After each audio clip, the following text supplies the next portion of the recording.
ई आकाशवाणी गोरखपुर है। अब रउआ सभे सोने निगम से समाचार सुनी।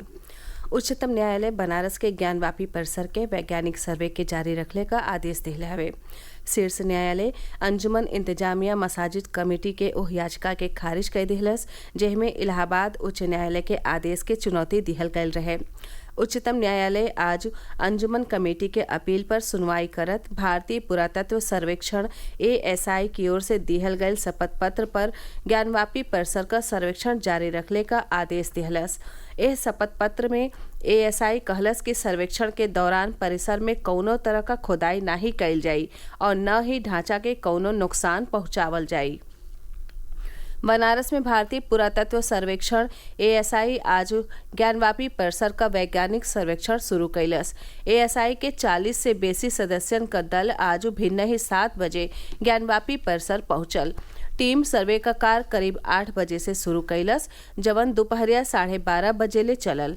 एकरे बाद दोपहरिया 2:30 बजे से सर्वे फिर शुरू भइल, जवन संझा 5 बजे ले चलल। ASI का अधिकारी फोटोग्राफी, वीडियोग्राफी और नाप जोख के जरिया से सर्वे का कार्य कैले। सर्वे भिन्न 9 बजे फिर शुरू हुई।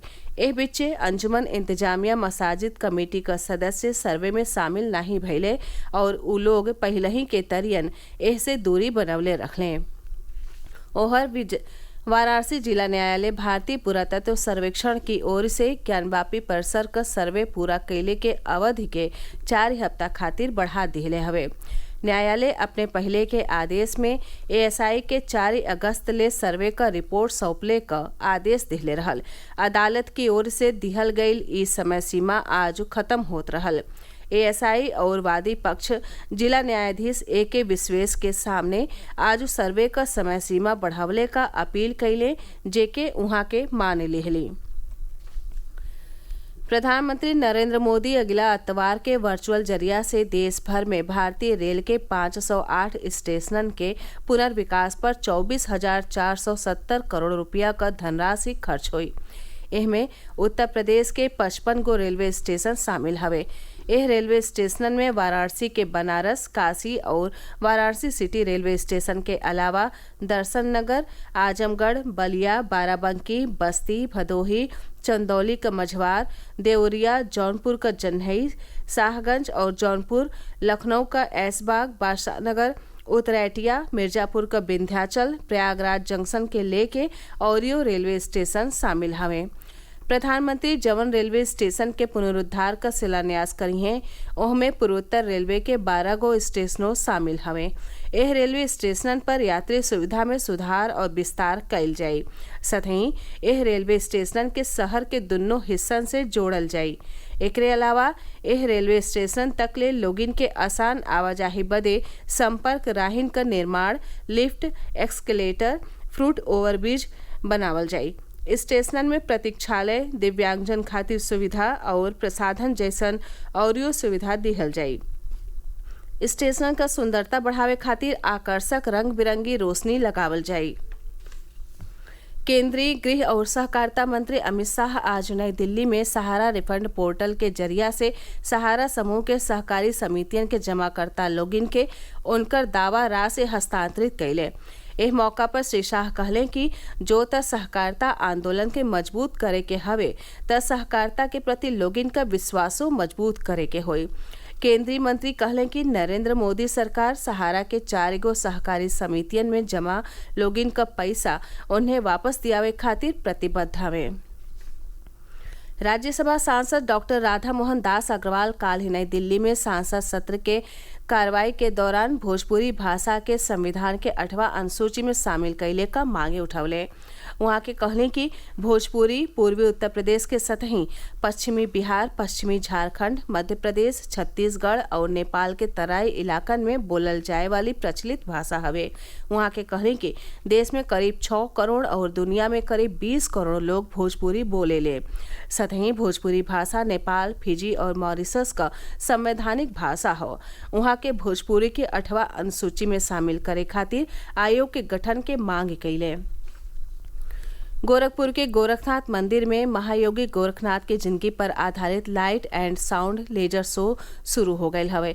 ई लेजर शो मंदिर के भीम सरोवर में रोज संझा 7:40 खातिर आयोजित कइल जाला।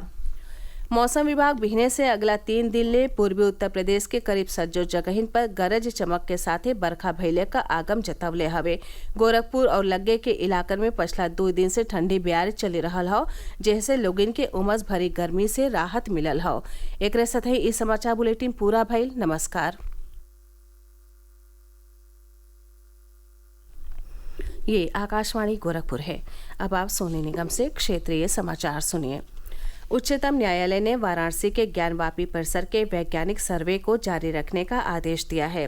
शीर्ष न्यायालय ने अंजुमन इंतजामिया मसाजिद कमेटी की उस याचिका को खारिज कर दिया जिसमें इलाहाबाद उच्च न्यायालय के आदेश को चुनौती दी गई थी। उच्चतम न्यायालय ने आज अंजुमन कमेटी की अपील पर सुनवाई करते हुए भारतीय पुरातत्व सर्वेक्षण ASI की ओर से दिए गए शपथ पत्र पर ज्ञानवापी परिसर का सर्वेक्षण जारी रखने का आदेश दिया। इस शपथ पत्र में ASI ने कहा कि सर्वेक्षण के दौरान परिसर में किसी प्रकार की खुदाई नहीं की जाएगी और न ही ढांचे को कोई नुकसान पहुंचाया जाएगा। वाराणसी में भारतीय पुरातत्व सर्वेक्षण ASI ने आज ज्ञानवापी परिसर का वैज्ञानिक सर्वेक्षण शुरू किया। ASI के 40 से अधिक सदस्यों का दल आज सुबह 7 बजे ज्ञानवापी परिसर पहुंचा। टीम ने सर्वे का कार्य लगभग 8 बजे शुरू किया, जो दोपहर 12:30 बजे तक चला। इसके बाद दोपहर 2:30 बजे से सर्वे फिर शुरू हुआ, जो शाम 5 बजे तक चला। ASI के अधिकारियों ने फोटोग्राफी, वीडियोग्राफी और नाप जोख के माध्यम से सर्वे का कार्य किया। सर्वे कल सुबह 9 बजे फिर शुरू होगा। इस बीच अंजुमन इंतजामिया मसाजिद कमेटी के सदस्य सर्वे में शामिल नहीं हुए और उन्होंने पहले की तरह इससे दूरी बनाए रखी। उधर वाराणसी जिला न्यायालय ने भारतीय पुरातत्व सर्वेक्षण द्वारा ज्ञानवापी परिसर का सर्वे पूरा करने की अवधि को 4 हफ्ते के लिए बढ़ा दिया है। न्यायालय ने अपने पूर्व के आदेश में ASI को 4 अगस्त तक सर्वे की रिपोर्ट सौंपने का आदेश दिया था। अदालत द्वारा दी गई ये समय सीमा आज समाप्त हो रही थी। ASI और वादी पक्ष ने जिला न्यायाधीश AK विश्वेश के समक्ष आज सर्वे की समय सीमा बढ़ाने की अपील की, जिसे उन्होंने स्वीकार कर लिया। प्रधानमंत्री नरेंद्र मोदी आगामी रविवार को वर्चुअल माध्यम से देश भर में भारतीय रेल के 508 स्टेशनों के पुनर्विकास का शिलान्यास करेंगे। अमृत भारत स्टेशन योजना के अंतर्गत इन रेलवे स्टेशनों के पुनर्विकास पर 24,470 करोड़ रुपए की धनराशि खर्च होगी। इनमें उत्तर प्रदेश के 55 रेलवे स्टेशन भी शामिल हैं। इन रेलवे स्टेशनों में वाराणसी के बनारस, काशी और वाराणसी सिटी रेलवे स्टेशन के अलावा अयोध्या का दर्शन नगर, आजमगढ़, बलिया, बाराबंकी, बस्ती, भदोही, चंदौली का मझवार, देवरिया, जौनपुर का जन्हई, शाहगंज और जौनपुर लखनऊ का ऐशबाग, बाशानगर, उतरैटिया, मिर्जापुर का विंध्याचल, प्रयागराज जंक्शन सहित अन्य रेलवे स्टेशन शामिल हैं। प्रधानमंत्री जिन रेलवे स्टेशनों के पुनरुद्धार का शिलान्यास करेंगे, उनमें पूर्वोत्तर रेलवे के 12 स्टेशन भी शामिल हैं। इन रेलवे स्टेशनों पर यात्री सुविधाओं में सुधार और विस्तार किया जाएगा। साथ ही इन रेलवे स्टेशनों को शहर के दोनों हिस्सों से जोड़ा जाएगा। इसके अलावा इन रेलवे स्टेशनों तक लोगों की सुगम आवाजाही के लिए संपर्क मार्गों का निर्माण, लिफ्ट, एस्केलेटर, फुट ओवरब्रिज बनाए जाएंगे। स्टेशनों में प्रतीक्षालय, दिव्यांगजनों के लिए सुविधाएं और प्रसाधन जैसी अन्य सुविधाएं दी जाएंगी। स्टेशनों की सुंदरता बढ़ाने के लिए आकर्षक रंग बिरंगी रोशनी लगाई जाएंगी। केंद्रीय गृह और सहकारिता मंत्री अमित शाह ने आज नई दिल्ली में सहारा रिफंड पोर्टल के माध्यम से सहारा समूह के सहकारी समितियों के जमाकर्ताओं को उनकी दावा राशि हस्तांतरित की। इस अवसर पर श्री शाह ने कहा कि अगर सहकारिता आंदोलन को मजबूत करना है तो सहकारिता के प्रति लोगों का विश्वास भी मजबूत करना होगा। केंद्रीय मंत्री ने कहा कि नरेंद्र मोदी सरकार सहारा की 4 सहकारी समितियों में जमा लोगों का पैसा उन्हें वापस दिलाने के लिए प्रतिबद्ध है। राज्यसभा सांसद डॉक्टर राधामोहन दास अग्रवाल ने कल नई दिल्ली में संसद सत्र की कार्रवाई के दौरान भोजपुरी भाषा को संविधान की 8वीं अनुसूची में शामिल करने की मांग उठाई। उन्होंने कहा कि भोजपुरी पूर्वी उत्तर प्रदेश के साथ ही पश्चिमी बिहार, पश्चिमी झारखंड, मध्य प्रदेश, छत्तीसगढ़ और नेपाल के तराई क्षेत्रों में बोली जाने वाली प्रचलित भाषा है।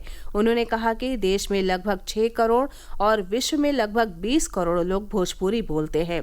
साथ ही भोजपुरी भाषा नेपाल, फिजी और मॉरिशस की संवैधानिक भाषा है। उन्होंने भोजपुरी को 8वीं अनुसूची में शामिल करने के लिए आयोग के गठन की मांग की। गोरखपुर के गोरखनाथ मंदिर में महायोगी गोरखनाथ के जीवन पर आधारित लाइट एंड साउंड लेजर शो शुरू हो गया है। ये लेजर शो मंदिर के भीम सरोवर में प्रतिदिन शाम 7 बजे 40 मिनट के लिए आयोजित किया जाता है। मौसम विभाग ने कल से अगले 3 दिनों तक पूर्वी उत्तर प्रदेश के लगभग सभी स्थानों पर गरज चमक के साथ वर्षा होने की संभावना जताई है। गोरखपुर और आसपास के क्षेत्रों में पिछले 2 दिनों से बादलों की आवाजाही जारी है। ठंडी हवाएं चलने से लोगों को उमस भरी गर्मी से राहत मिली है। इसी के साथ ये समाचार बुलेटिन समाप्त हुआ। नमस्कार।